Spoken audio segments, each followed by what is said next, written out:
Okey, saya nak explain sikit kalau soalan dia tanya tentang median.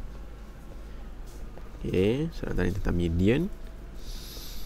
So, saya bagi situasi macam ni lah, dua situasi macam ni. So, okey. Untuk yang first ni, untuk yang first ni, apa-apa soalan median lah, start kita akan sentiasa tulis FM sama dengan 0.5 kan. Okey. Untuk soalan yang first ni, okey, untuk soalan first dia, okey, awak tengok kat sini F besar. So kalau median, kalau kita ada F besar, senanglah. Kita cari je di mana dia punya nilai F besar dia tu adalah 0.5. So dalam ni jelas. So bila jelas, kita terus je tulis, oh, yang X2 ni adalah median dia. Mula-mula tulis dulu F besar 2 adalah sama dengan 0.5. Dan akhirnya baru kita buat kesimpulan. So median sama dengan 2. Gitu. Okay. Siapa yang nak buat M sama dengan 2 boleh, tetapi conclusion dia kena eja tu. So median sama dengan 2. Gitu. Okay. So itu cara dia. Okay. Baik. Jadi kalau untuk yang kedua ni, okay, yang kedua ni, okay, F besar dibagi, cuma F besar tu 0.5 tu kita dah tahu dia berada di antara ini ataupun ini kan, 0.5 tu.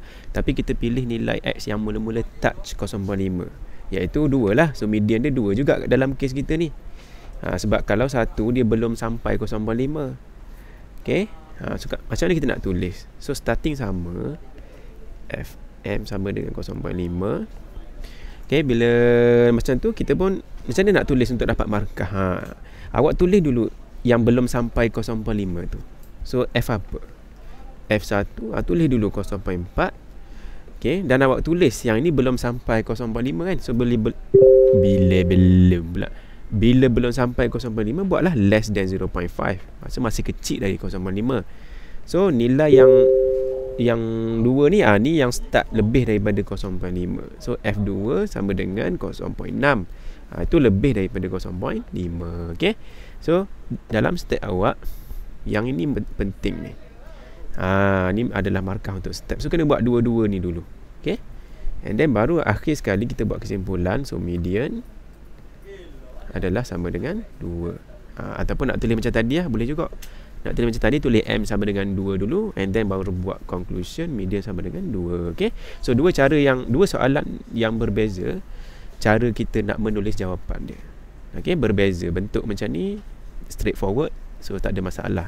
Cuma nak kena tulis juga benda ni lah. So saya tick merah kat situ, mana step dia kena ada benda ni.